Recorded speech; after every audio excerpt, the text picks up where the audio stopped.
Good morning and welcome to the Mountain Valley News. We appreciate them giving us an opportunity to be here with you this morning and go over some of the amendments. Senator Livingston is on his way, and we got it out quickly this morning. We had a lot of people calling and questioning certain amendments and how to vote and what to do. And what we're going to try to do this morning is give you a rundown of those amendments. And as we go through them, if you've got a question that you'd like to ask or something you'd like to send us a text on, we can try to answer it then. So let me give you right off the bat, and we'll give it to you a couple of times as we go on. And like I said, Senator Livingston will be here in just a couple of minutes, but we want to go ahead and get started on time so we wouldn't lose the people that we had gotten the message out there that we were going to be on this morning at 10:30. So the way we're going to do it is, if you've got a question about any of the amendments as we go over them, you can send us a text, and we'll read your text and try to explain the amendment as well as we can after we receive it. So let me give you my information. It'll come straight into us. It's 256-601-9839.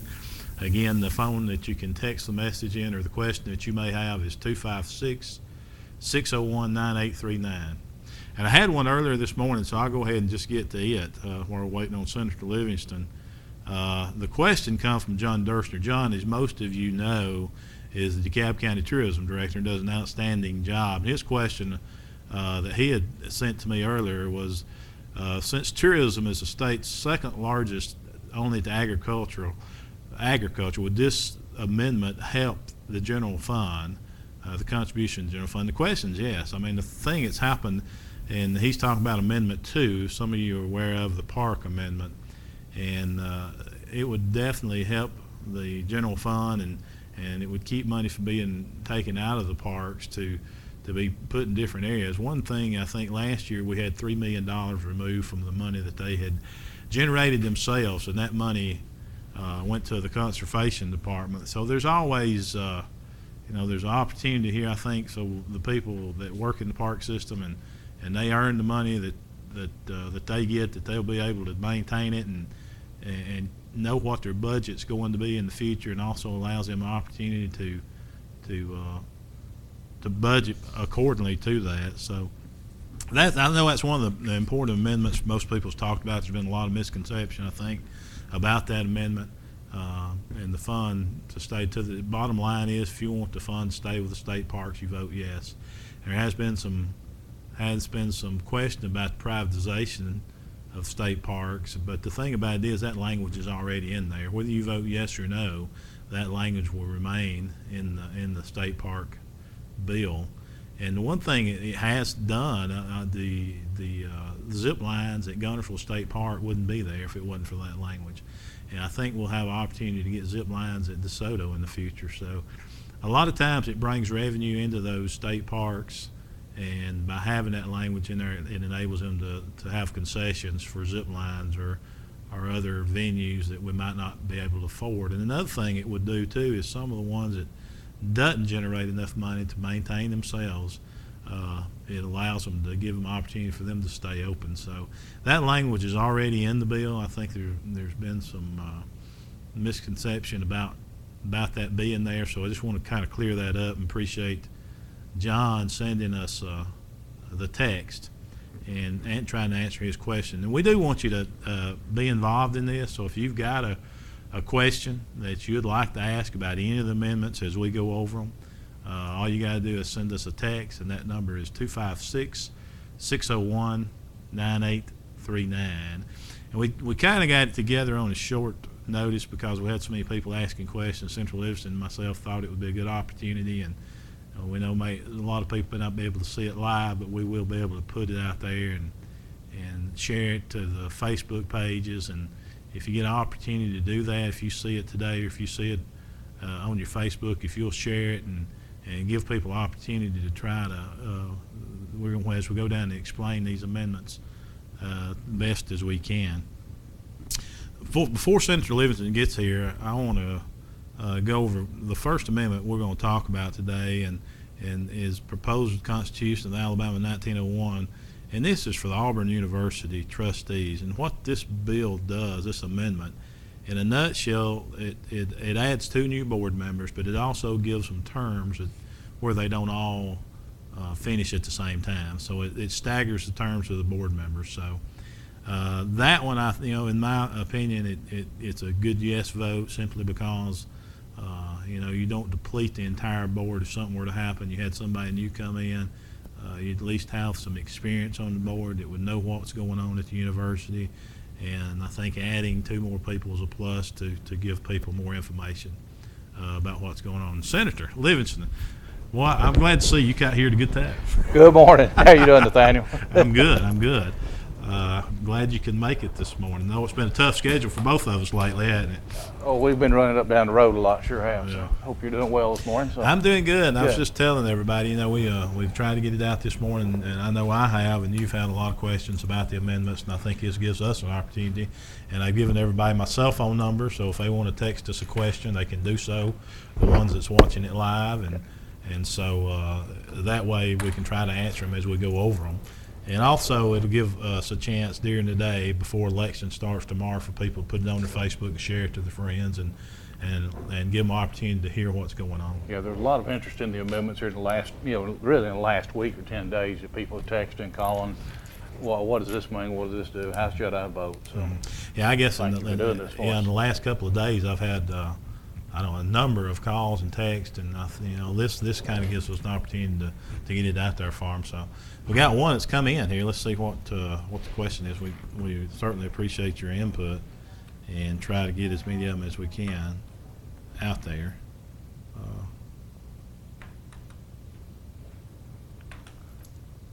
or is that an amendment question? No. This is actually somebody that has texted in, and they say, that we run the visitor center. State parks are loved by our tourists, and we must protect our state parks. Please vote yes on Amendment 2. So We're preaching to the choir there. that's aren't we? right. Yeah. That's good. Good. That's good. Thank you. We Yeah. appreciate the input. Amen. Absolutely. So I'd went over just a little bit, Senator, on Amendment 1 and it doing what it tries to do as far as adding a couple more board members and also the opportunity to stagger those terms. Stagger. Auburn has, I think, there's 9 trustees that will be appointed and reappointed in 19, and what they're trying to do is stagger those terms out. So you'll have 1 or 2 individuals that have terms that are a little bit longer than others. I don't know who's what in there, but it'll give them a staggered term so they don't all come up at one time. And it adds a couple of board members in, I think, under the diversity language that was in the amendment also. So. I think the folks at Auburn would like to see everybody support that. Yeah, I think it's a good amendment. I do. The next one is Amendment 2, and I think for me and you, that one kind of hits home, right? Well, Amendment 2, we've talked a lot about over the last few weeks with friends. I had an op-ed in the newspapers here recently asking for folks to support Amendment 2. But, over the past few years, the legislature has transferred the revolving fund money from the Department of Conservation and the state parks. Basically earn about, $30 million annually off of visitors and user fees. And the legislature has been able to transfer out of that the last couple of years, last number of years, some $5-6 million annually out into the general fund budget. And state parks and have resulted in being harmed. So this amendment would allow them to maintain up to $50 million in reserve, or up to $50 million for use of repairs, infrastructure improvements, and whatever new construction they might need in state parks. I think it's a good amendment. It'll protect DeSoto, it'll protect Bucks Pocket, it'll protect Guntersville State Park, it'll protect Cathedral Caverns and Montesano State Park that are all part of District 8, Senate District 8. The thing I think too is that people's got to realize on this amendment, and I think there's been some misinformation out there, but since 2012, the state legislature has actually taken like $15 million from the state park system. And if you look at some of the state parks, the need of infrastructure to update, to maintain, it's certainly there. And of course, we love DeSoto State Parks in DeKalb County, and it's a vital part of our economy. I think our tourism director says it brings almost $79 million into DeKalb County. And is directly, about $4 million directly into DeSoto. If I remember the numbers exactly. That's right. Yeah. That affect DeSoto. So I think this is important. This is important, Bill. Steve and I had met out at DeSoto back 18 months from the day we had the press conference, wasn't it? 2 weeks ago at the press conference. And was trying to find a way to keep it open, and we worked hard and worked with Greg Line about trying to do everything we need to do to maintain DeSoto State Park, and we're able to do that pretty much. They cut some hours and stuff, but I think if we can get this bill passed, not only will they be able to get the hours back that they cut, but they'll also be able to maintain some of the lodging and cabin and upgrades. And you know, and again, Nathaniel, you know, that was right after the tornadoes of 11 that came through that did such destruction down at Guntersville State Park and did some damage out at DeSoto also. So you know, they really didn't have an opportunity to get back on their feet, and we need to leave that in place and let them take care of that so our folks can go see our state parks. Oh, absolutely. They're quite great treasures. They are, very much so. We're blessed to have one, and the ones we have in North Alabama, the good Lord certainly blessed us. Amen. You know, so. Yeah, we call this God's country up here. So. Yeah, that's right. So we encourage you to vote yes on Amendment 2.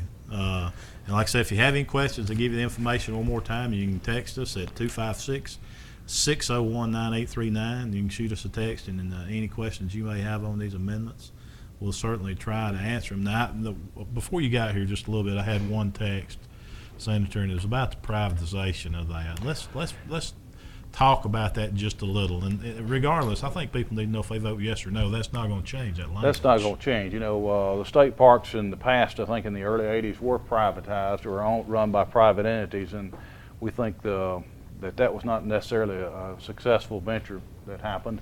The language is in there that if we get a state park that is we're struggling, we have the opportunity to send it out to see if there would be a bidder to take the concessions on there. But it wouldn't be sold. It wouldn't be sold off, and you know, the only privatization would be the concessions at the state park. All right, amendment number 3. I'll let you cover that one. Oh, thank you. I appreciate that. That's what I get for being on time. Proposed amendment to the Alabama Constitution of 1901 to revise the procedure for adoption of local constitutional amendments. Currently, the status is if one member of the House of Representatives or one member of the Senate body objects to a local constitutional amendment, then it is a statewide amendment. And even we see that here in these 14 amendments, that there are 4 that pertain to 4 counties specifically. So this language simply changes that. It would be go to a board and would be a local constitutional amendment if deemed so by the board.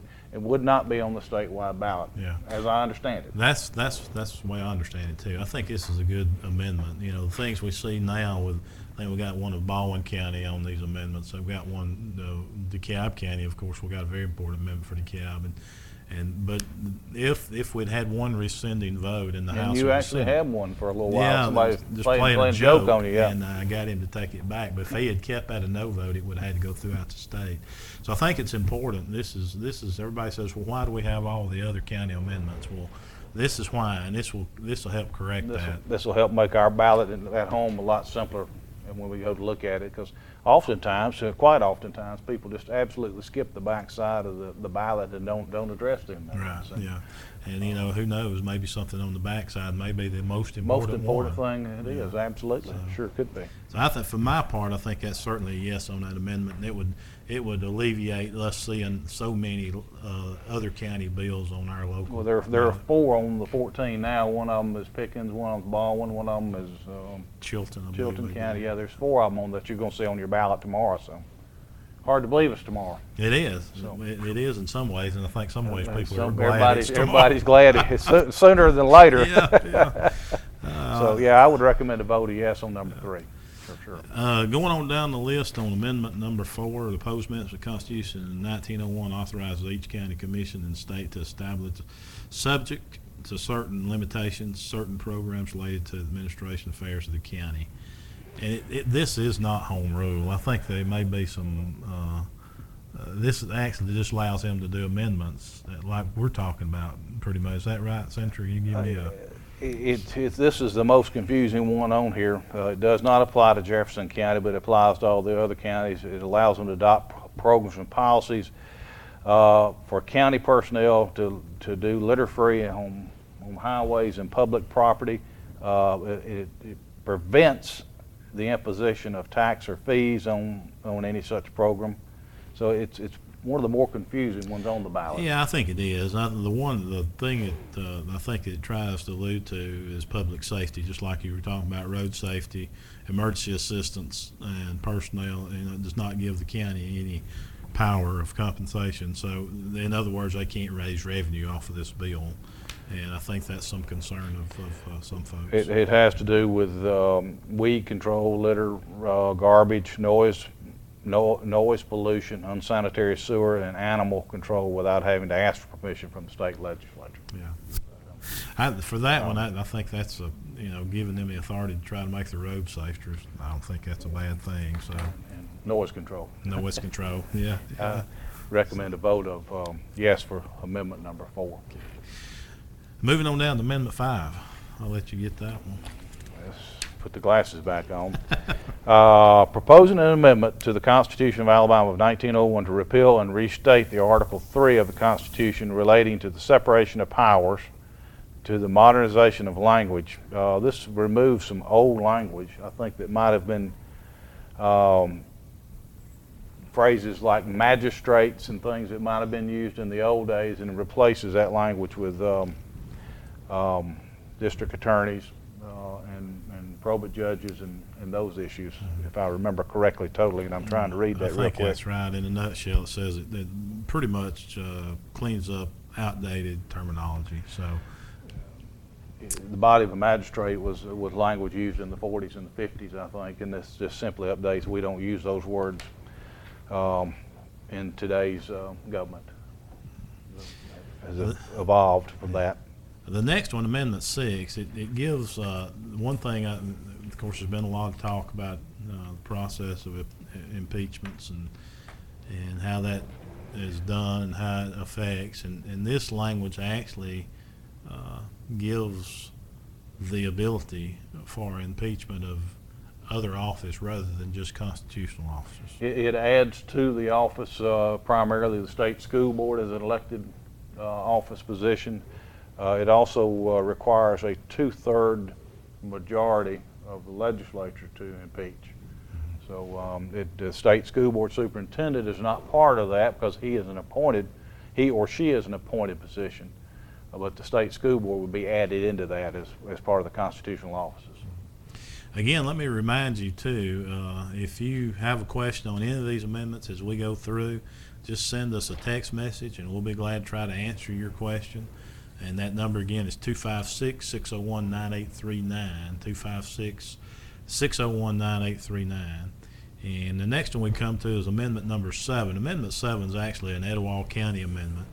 So I think the folks in Etowah County probably are more concerned about that. The folks in Etowah County, again, this is one of those that shouldn't really be on our ballot since it pertains only to Etowah County, but some folks like to vote on those and some folks don't like to vote on them. So. The next one is number 8. Okay. This is making Alabama a right-to-work state. Right. And we had this when it come up last year in platform committee and asked them to put that on the caucus agenda. And the reason why is what the language in this does. It says that if there is a company out there that has a union, that they can't make you be a member of the union just to get a job. So I think it gives a little more freedom for people that wants to be employed or gain employment, maybe where a union is there. To me, this gives our folks that like Jimmy Durham and Gary Chandler over in Jackson County, it gives them the opportunity, it gives them another tool in their toolbox in economic development. And Secretary Canfield the same way, that Alabama is a right-to-work state. Right. And this just solidifies it, I think. Just solidifies is all that does. Recommend a vote of yes on amendment number 8. Yeah, absolutely. Amendment number 9 is a local amendment for Pickens County, and we're not going to go over the local amendments because they're really, like we talked about earlier, they don't relate to us. They really don't relate to us. 9 and 10. 10's Calhoun County also on that. So, which will bring us to amendment number 11. Yeah, and you've worked with Mayor Battle on that, Senator. I'll let you kind of explain to the people what that one is. Amendment 11 simply allows it's not simple, I can't say that, but it gives our economic developers another tool in their toolbox. as this establishes the major 21st century manufacturing zone of 250 plus contiguous acres, designed towards the term I used was boutique industries that we were looking at, automotive, pharmaceuticals, computers, and things like that.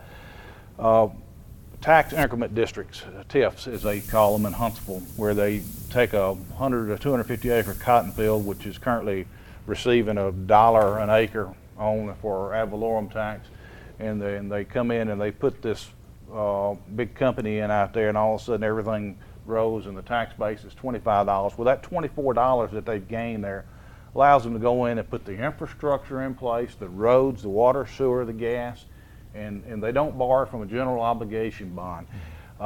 Mayor Battle, this is an amendment I carry for the city of Huntsville as it's part of my district, and Mayor Battle was, as we talked about it and went forth with it, he was emphatic that this might have cost us Volkswagen, being in Huntsville, Madison County when we were there.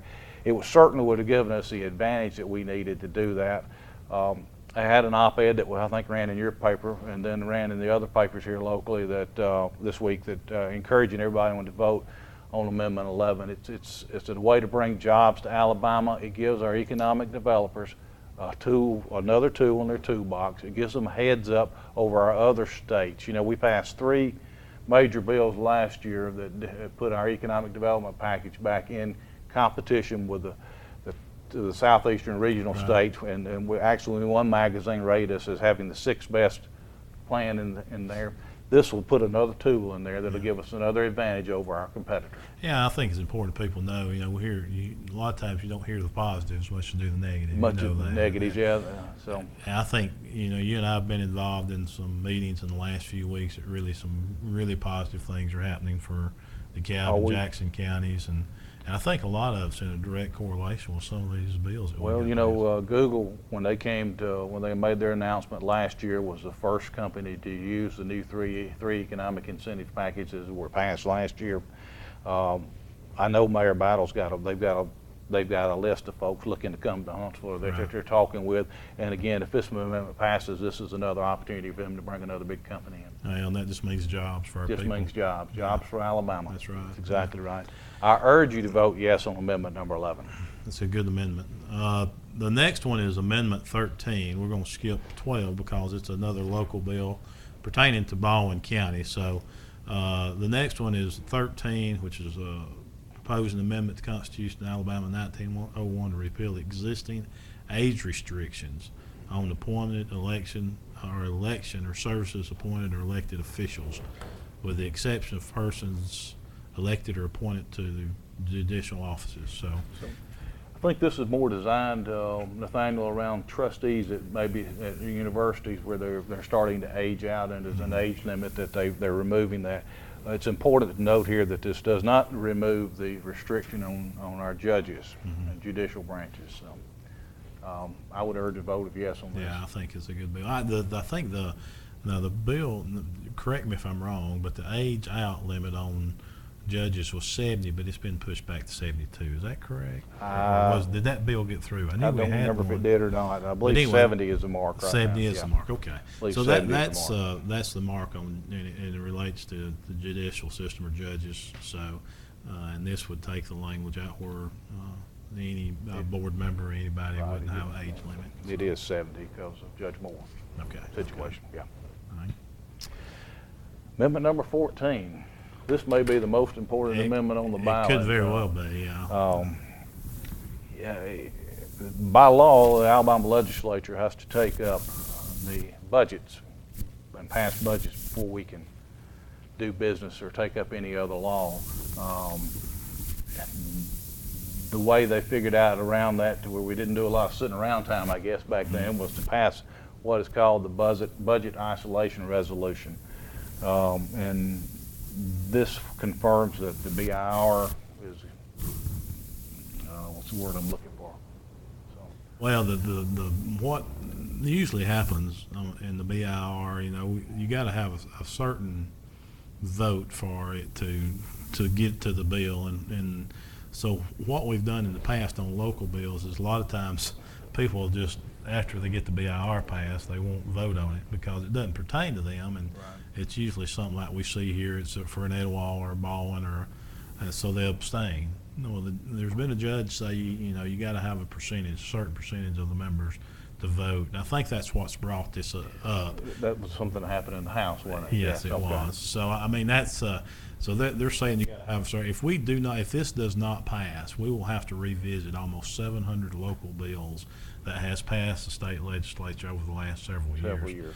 So this is a very important bill. A yes vote would be good on this one because I'm afraid if we don't vote yes, it's going to cost a lot of money to get everything changed back. Well, we will be seeing a lot of local bills reintroduced or repassed, or if we can pass them again. Absolutely, would you urge everyone to go out and vote yes for Amendment 14? Yeah, and we think the way we'd been doing it, we thought was good, but until it was challenged, I guess in court, we didn't know, and so there's been a ruling now that we've got to fix it, and this is the fix for it. This is the fix, and so this came out of the special session. It was one of those bills that it came down to the wire that we were going to get it passed or not in the special session this last time. Senator Cam Ward. Right. Senator Ward. I think the judge that ruled this might be illegal or unconstitutional was actually in his district, so that's what brought the bill forward with rapid speed. Yeah. So the thing about it is a lot of these bills too that this will affect is bills that affect people directly in their counties. Because they are all local bills. A lot of local funding to agencies, sheriff's department, hospitals, agencies that are in and around the community that get community funding or county funding or state funding in some capacity that's been passed. So it's very important that we do vote for this one because maybe a log jam in the spring. It may be, yeah, it may be. We'll tell you again one more time. If you want to ask us a question of anything we've covered, just send us a text at 256-601-9839. And we've had a couple of those come in. One of them supporting Amendment 2, and one of them had asked about the money that goes into Amendment 2 and helping the general fund. But anyway, the last one I guess we got, Senator, is the one that's local, the one that you and I had gotten passed through the House and the Senate that the DeKalb County Commission had asked us to do. And they had sent us a resolution requesting us to repeal 845, and I think this is a good bill, and I think if people understand what it does, I think it'll help them to vote yes on it.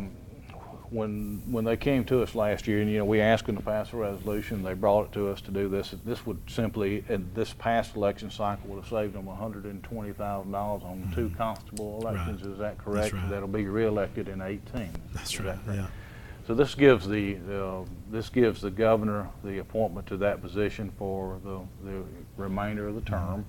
And then when it's back on the ballot again in the following election year or the next year, then it'll be reelected by the vote of the people. Yeah, and I think that's important that people understand. This does not take their vote away.